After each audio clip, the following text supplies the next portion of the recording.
Hello बच्चों।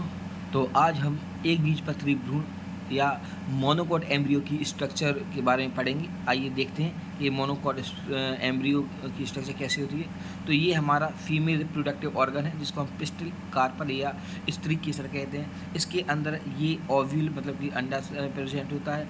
अब इस ओव्यूल में देखें तो यहाँ पे ये हमारा प्लेसेंटा होता है। ये पतली सी जो स्ट्रक्चर है वो हमारी फ्यूनिकल कहलाती है।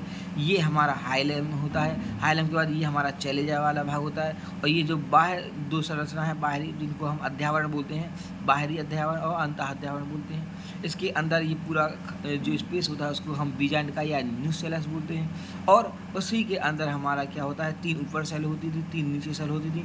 यहाँ पे निषेचन की क्रिया हो चुकी है जिसमें से एंटीपोडल सेल खत्म हो गई हैं और यहाँ पे क्या बना हुआ है, जाइगोट बना हुआ है। क्या है, जाइगोट। तो आइए इसमें हम देखें क्या होता है। ये जाइगोट हमने बाहर निकाला। हमें पता है जाइगोट कैसा होता है, द्विगुणित होता है। कैसा होता है, द्विगुणित। इसमें अब सबसे पहले अनुप्रस्थ विभाजन होगा और ये जाइगोट 2 कोशिकाओं में बदल जाएगा। कितनी कोशिकाओं में, 2। ऊपर वाली कोशिका को हम भ्रूणीय कोशिका बोलेंगे और नीचे वाली कोशिका को हम आधारीय कोशिका बोलेंगे। भ्रूणीय कोशिका को हम एम्ब्रियोनल सेल कहते हैं और आधारीय कोशिका को हम बेसल सेल कहते हैं। आगे जाके देखेंगे तो इसमें थोड़ा सा विकास होगा, डेवलपमेंट होगा।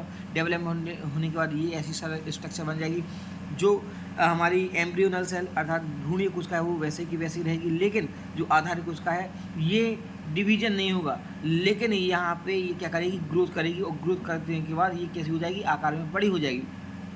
जैसे ही ये आकार में बड़ी होती है तो उसको हम निलंबक या सस्पेंसर या हॉस्टोरियल या चूसक सेल कहते हैं। अब इसके आगे देखें तो ये जो स्ट्रक्चर होती है ये बीज अंडकाय के अंदर या जो एम्ब्रियो सेल है उसके अंदर इस तरीके से स्ट्रक्चर होती है। ये हमारा ऊपर ये भ्रूणीय सेल मतलब एम्ब्रियोनल सेल है, नीचे आधारी सेल मतलब कि बेसल सेल है। इसके आगे देखें तो ये स्ट्रक्चर ऐसी होती है। अब हमने ये देखा ये थोड़ी सी बाहर निकली हुई है, क्यों? क्योंकि ये बीज अंडकाय से क्या लेती है, अपना पोषण लेती है। क्या लेती है, पोषण।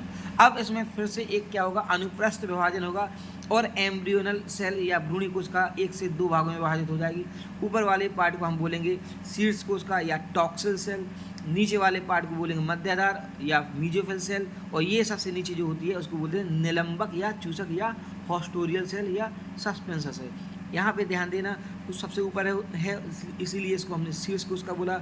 ये सबसे नीचे है इसको हमने निलंबक बोला, और ये बीच में है जिसको हमने क्या बोला, मध्याधार बोला है। क्या बोला है, मध्याधार। अब जो टॉक्सिल सेल है ये आगे जाके विकास करेगी, 3 संरचनाएं बनाएगी। एक तो बीजपत्र जिसे हम कॉटिलीडन कहते हैं, दूसरा प्रांकुर जिसे हम प्लीम्यूल कहते हैं, तीसरा बीज पत्रोपरक जिसे हम एपीकॉटिल कहते हैं। इसी प्रकार से मीजोफिल कोशिका होती है, ये भी 2 संरचनाएं बनाती है, मूलांकुर जिसे हम रेडिकल कहते हैं, बीज पत्राधार जिसे हम हाइपोकॉटिल कहते हैं। और ये जो स्ट्रक्चर है ये आगे जाके विकास करके इस तरीके से संरचना बना लेती है जो हमारा एक बीजपत्री भ्रूण में बदल जाता है। क्या बदल जाता है, एक बीजपत्री भ्रूण।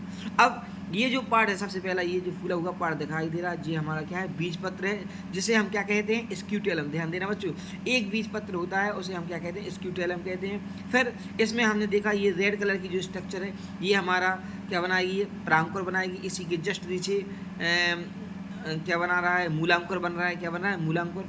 और यहाँ पे जो ऊपर एक कवर दिखा, जो ये ब्लैंक जो स्पेस दिख रहा है जिसको हम बीजपत्रोपरक या एपीकॉटिल कहते हैं। क्या कहते हैं, एपीकॉटिल। ठीक है।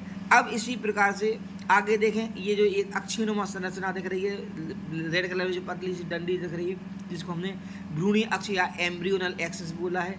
ये पूरा येलो पार्ट जिसको हमने बीज पत्राधार या हाइपोकॉटिल बोला है।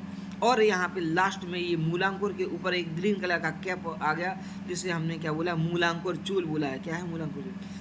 रेड कलर के ऊपर भी यहाँ पे स्काई ब्लू कलर से कवर किया गया है जिसको हमने प्रांकुर चूल बोला है। प्रांकुर चूल को हम कॉलिप्टाइल कहते हैं, मूलांकुर चूल को हम कोलियोराइजा कहते हैं। इस प्रकार से ये हमारी पूरी स्ट्रक्चर कौन सी हो जाती है, एक बीजपत्री भ्रूण या मोनोकॉट एम्ब्रियो।